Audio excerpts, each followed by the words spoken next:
So let's go over what we learned yesterday. The Gemara here was talking about the uh, days that we're not allowed to fast because they're holidays and we're not allowed to eulogize. The Gemara spoke about the days before that, the days after that, and it seems to be holidays that overlap. So one of the cases that we had was the day before Rosh Chodesh Nisan, which seemingly would be the day after another holiday, the 28th day of Adar. So the 28th day of Adar would cause the day after it to be a holiday, and Rosh Chodesh Nisan would be causing the day before it to be a holiday. Not only that, but Rosh Chodesh itself is a holiday. So we have Rosh Chodesh a holiday, we have the day, we've got all these overlapping days. And what the Gemara initially was bothered with is if these days are anyway holidays because of other reasons, so seemingly we don't have to emphasize these dates as holiday dates because they're anyway holidays because of a different date. And that was the Gemara going back and forth with these issues.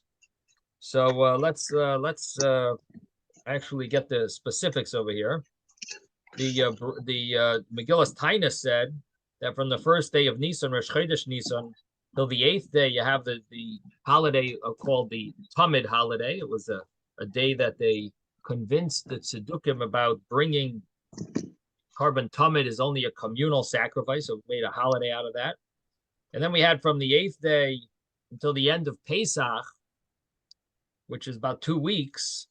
That's the holiday celebrating the fact that we won over the Baitusim, which are a very similar group that followed a logic that Shavuos always has to fall on a Sunday. That was their logic, because Hashem wants to the Jewish people to have 2-day vacation instead of a 1-day vacation.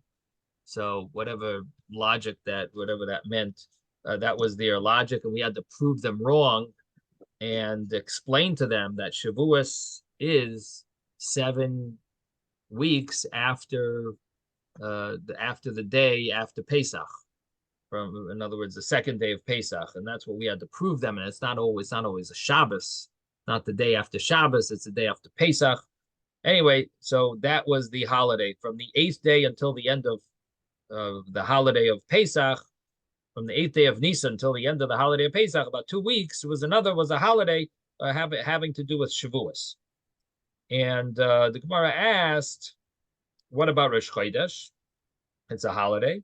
So the Gemara answered that anything that's a biblical we don't make the day before it, the day after it, a holiday, that you can't fast, you can't eulogize, because something that's biblical doesn't need strengthening. And only rabbinic matters need strengthening. Then we said, okay, so you have the 8th day until the end of Pesach. Until the end of Pesach is a celebration. Umar, of course, asks, what do you need the till the end of Pesach? Until Pesach. So the Gemara answer, in other words, of course, Pesach is a holiday. We don't need. We know that you're not allowed to you're not going to be allowed to fast and so on the holiday. My answer that it's going to prohibit the day afterwards, which under normal circumstances would not have prohibited it, because it's a biblical holiday, Pesach, and therefore we need to say that the holiday that we're celebrating from the 8th day of Nisan until after Pesach, that is important to emphasize. All of those days are part of this holiday, because that will also prohibit the day afterwards with regard to eulogizing and fasting.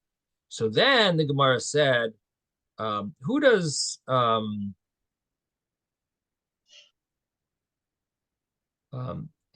if this seems to follow Rabbi Yossi because we're prohibiting the day afterwards, but he says if that's so, then what about the 29th day, which is the day um,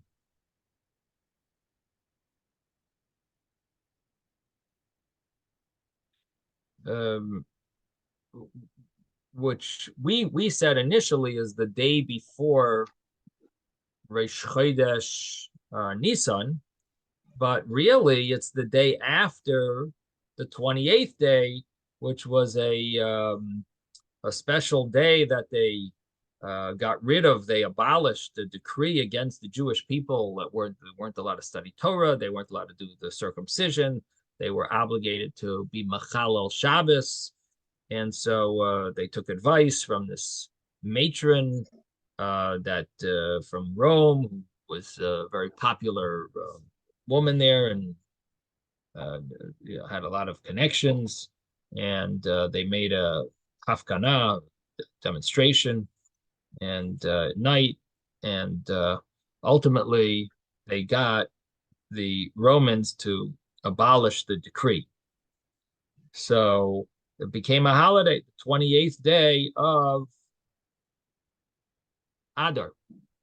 So the Gemara is wondering if the 28th day of Adar is such a holiday, it would prohibit fasting and eulogizing on the 29th day. And therefore, what do we need to celebrate the carbon Talmud from Rosh Chodesh in order to prohibit the 29th day of Adar? It would automatically be prohibited because of the 28th day. So the Gemara answered that number one, you have Chodesh Mu'uber. And the way I translated it yesterday was it was based on the second shot of Rashi that Chodesh Mu'uber, it's a month that says 30 days. So if so, there's a month that has 30 days. So the 30th day of Adar would not be included in the holiday of the 28th day because the 28th day would prohibit the 29th day. But here we got 30 days. It turns out it's different than our calendar. And this would have to do with the way things were done before the calendar was made, that they would follow the witnesses. If they saw the new moon, then they would make it a 29-day month. If they didn't see the new moon, it would make it a 30-day month. And that would be the situation here in our Gemara, whereas they were relying on witnesses and witnesses didn't see it. And so therefore they made it a 30-day month. 30-day month, the 30th day would actually be prohibited to eulogize and to fast only because Rosh Chodesh Nisan is a holiday called the Tamid holiday, the sacrifice of Tamid, the daily sacrifice holiday. So because of that, it's going to prohibit the 30th day. But the 28th day holiday, which was a holiday, they abolished those terrible decrees against the Jews, that would only prohibit the 29th day, but it would not prohibit the 30th day. So that was the one explanation. There was another explanation in Rashi. Rashi gives an example where there's a 2 Adar. When you have 2 Adars, you have 2 months of Adar, which is like this year. So you would have the 28th day.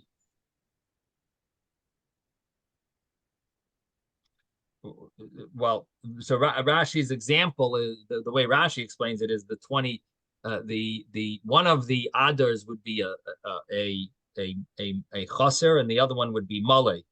One of them would be a 29-day month and one would be a 30-day month, and therefore if the 30-day month would be the second Adar, then you would have an extra day in between the 28th and Rosh Chodesh. You would have a 29th day and the 30th day, and so that would be another example. Then Rava said, then Rav Ashi said that that there is a really a different understanding than the way we understood it until now. Rav Ashi's explanation is, yeah. Let me just mute everyone here. Okay, Rav Ashi's explanation is that the day after is prohibited in fasting, but it's not prohibited in eulogizing. And the same thing would be the day before. The day before would also be prohibited in fasting, not prohibited in eulogizing. And therefore, the only reason it would be prohibited in eulogizing someone would only be if it's surrounded by holidays. So he says the reason why we need to make a holiday from the first day of Nisan is because now the 29th day will actually be prohibited in eulogizing. So, and then the Gemara said that from the 8th day until the end of Pesach, you're not allowed to eulogize. Why does it have to say from the 8th day? Let it say from the 9th day, because the 8th day we already know it's connected to the first holiday over there of in the beginning of Nisan, which is the Karban Tamid, the daily sacrifice holiday. So why do we have to emphasize the concept of the 9th? That's starting from the 9th day. Let's just starting from the 8th day. Let's just start from the 9th day and say from the 9th day it's prohibited to it's a holiday and we're not allowed to fast. We're not allowed to eulogize. And the Gemara answered that it could happen that they're going to cancel the other. They at some point they could cancel the other holiday, and if that gets canceled, it knocks off the entire holiday. If it knocks off the entire holiday, that will make that this is the 8th day is no longer a holiday. And what will end up happening is our holiday will really start on the 9th day, and therefore we need to emphasize that the holiday starts on the 8th day. So if the other holiday gets canceled, this holiday will still kick in. So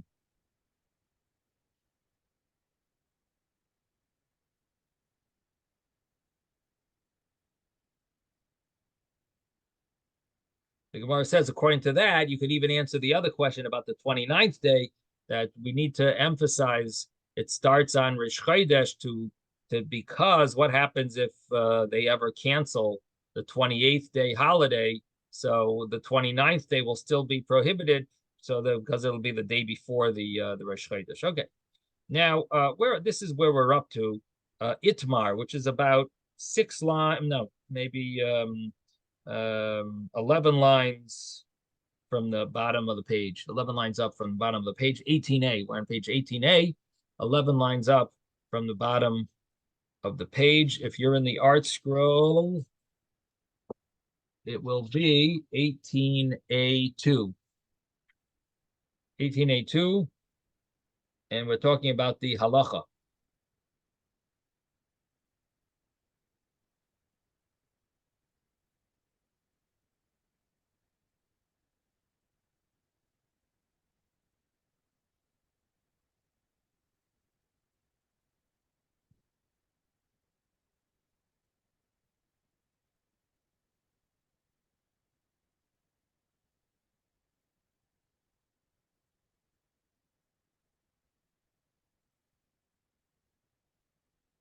So the Gemara says, so 1 second, 18a2, where are we over here? Itmar Reb Chia Barasi. So we're on the second column in the art scroll.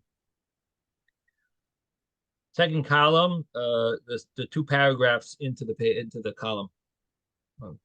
So Itmar, it was taught that Reb Chia Barasi, Amarav, Reb Chia Barasi says the name of Rav, halacha Reb Yosi, the halacha follows Reb Yosi, which basically is the more stringent view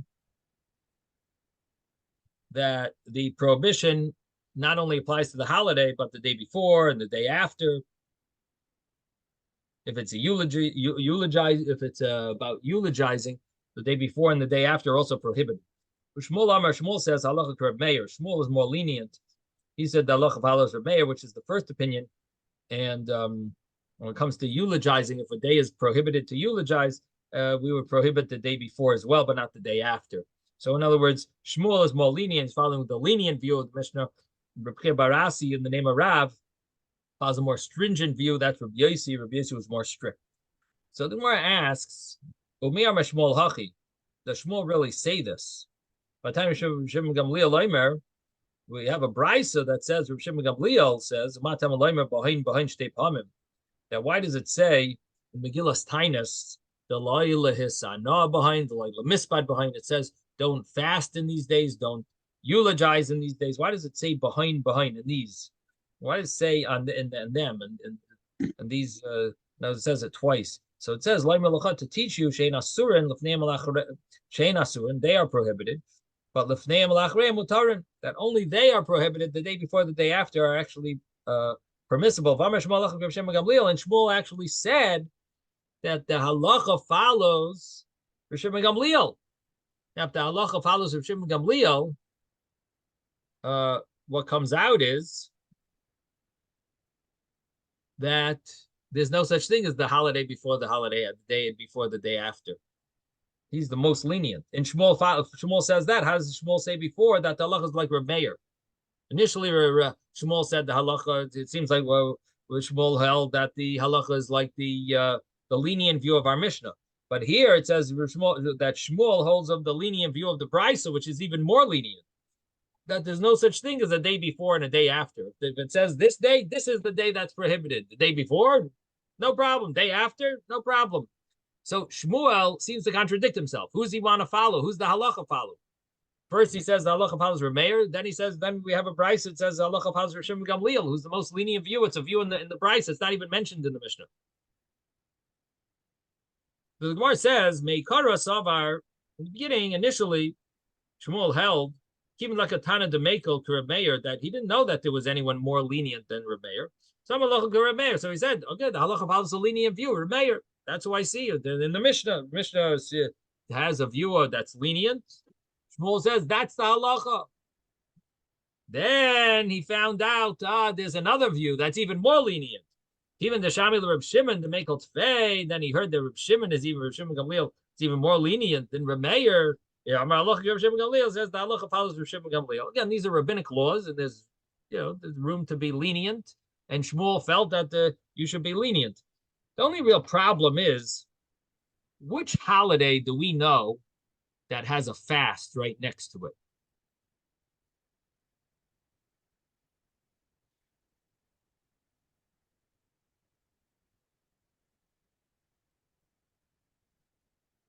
Which holiday that we have has a fast day? Taanis Esther. Taanis Esther, Purim, right? And Rosh Hashanah. Right? Rosh Hashanah also has a fast day. Could you mute Moshe, please? Okay. So we've got these two holidays that have fast. So what do you think? What about Rosh Hashanah? Are we allowed to fast on the day after Rosh Hashanah? We do. It's what? We do. We do fast, but how are we allowed to?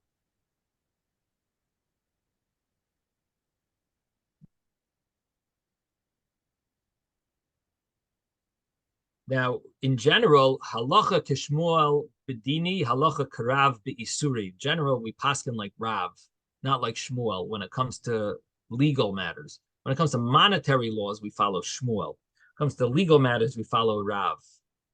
And Shmuel was lenient, and so fine. If we followed Shmuel, there would be room to be lenient. What about the fact that we follow the fact that we're supposed to follow Rav? Rav's opinion seemed to be more strict. He wanted to follow Rabbi Yossi.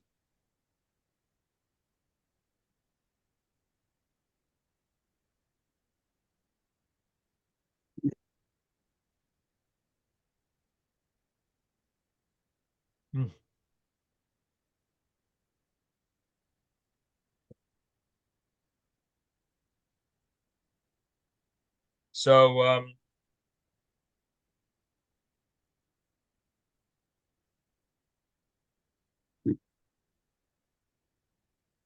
So the question would be, how do we fast on Tzem Gedalia?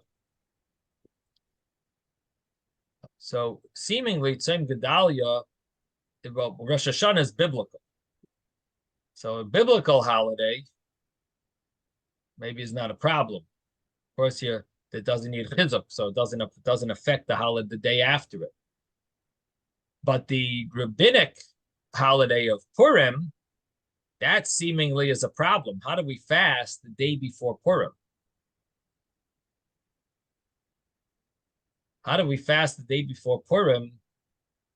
That seemingly is a problem. So Tosfos over here asks this question, and he says that following Rabbi Yossi, the truth is, even if you follow Rabbi Meir, both of them would hold that you're not allowed to fast the day before. So how can we fast the day before Purim?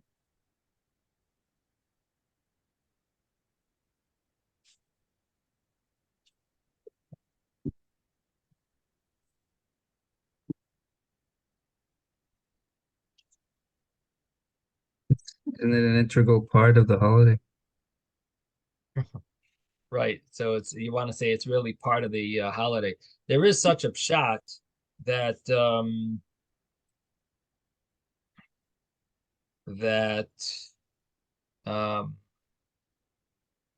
is a pshat that the fast day of Taanis Esther is not a sad fast day. It's a day of it's not a sad fast day.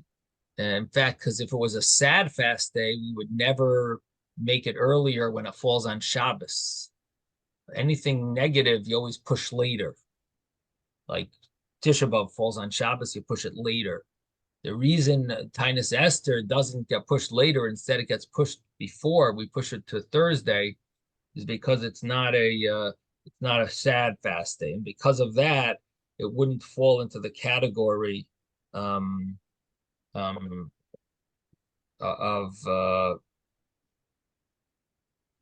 wouldn't fall into the category of being prohibited to fast. There is such a shot.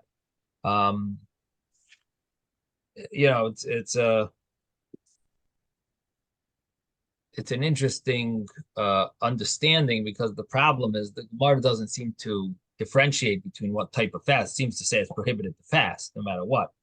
But Tosfos's answer is that the holiday of Hanukkah and Purim were never nullified, were never abolished, even though all the other holidays were abolished. But the days before and the day after, that was abolished. So the rulings of Megillas Taanis, that there's all these holidays, all of those holidays were abolished. They're no longer holidays. But the holiday of Hanukkah and Purim stayed.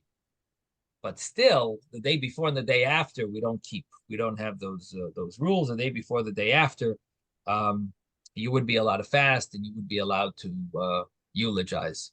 So that's the understanding, at least for Tosfos' first answer. We're going to continue now. The next piece of Gemara says another opinion about this, who the halacha follows and things. So the Gemara says, Bali Amar Reb Chia bar Abba Reb Yochanan. Bali also said, in the name of Reb Chia bar Abba, in the name of Reb Yochanan, halacha ke Reb Yossi. The halacha follows Reb Yossi, who's the most strict with regard to the fasting the day before and the day after. Amalei Reb Chia lebali asber alach. So Reb Chia told Bali, let me explain to you this ruling of Rabbi Yochanan. He Amar Rabbi Yochanan halacha to Rabbi Yossi. When did Rabbi Yochanan say that the halacha follows Rabbi Yossi is adaloi le'esanah? it's not to fast when there's a day that Megillas Taanis says don't fast. The halacha follows Rabbi Yossi that you are prohibited to fast also the day before. The day after, Rabbi Yossi says no problem. It's the day before that Rabbi Yossi is more strict, and he says you can't fast on the holiday. You also can't fast the day before the holiday. So that's when Rabbi Yochanan said his halacha. But what would be on a day that it says don't eulogize, and a day that it says not to eulogize on that day? So on such a holiday, we don't follow Rabbi Yossi. Rabbi Yochanan doesn't hold that the halacha follows Rabbi Yossi. It's only on the days of not to fast that the halacha follows Rabbi Yossi. The days that we're not allowed to eulogize, which are more strict holidays, we don't follow Rabbi Yossi, who says you can't eulogize the day before and the day after. We don't follow that. We follow Reb Meir that the day before is prohibited. The day after would be permissible, which basically comes out that all these holidays, according to this new view of Bali and the name of Reb Chia bar Abba, the way Reb Chia bar Abba explains Rabbi Yochanan's view, it basically is that the day before any of these holidays, whether it's a holiday you can't fast, a holiday you can't eulogize, the day before is always going to be prohibited also. Because if it's a day before, a day that you're not allowed to fast on, the halacha follows Rabbi Yossi, that the day before is prohibited in fasting also. If it's a day that you're not allowed to eulogize, so the day before is going to be prohibited because we follow the rabbis, which is Reb Meir, and that day before that a holiday that you can't eulogize on would also be prohibited to eulogize. You would be allowed after, the day after for both. A day that is not allowed to fast on, the day after is permitted. A day that you're not allowed to eulogize on, the day after would be permitted as well. Why is that? Because the day that you're not allowed to fast on, the day after is permitted, because even Rabbi Yossi allows you to fast the day after. And a day that you're not allowed to eulogize, the reason you'd be allowed to eulogize the day after would be that we follow Reb Meir's view that it's only the day before it's a problem, the day after is not a problem. So that's the statement of Rabbi Yochanan. So it's not exactly the same way we understood Rab's statement earlier, that Rab seemed to paskin like Rabbi Yossi, but Rabbi Yochanan seems to follow Rabbi Yossi with regard to days deloy lehisana behind days that you're not allowed to fast. Now the Gemara questions this. Umiyam Rabbi Yochanan hachi.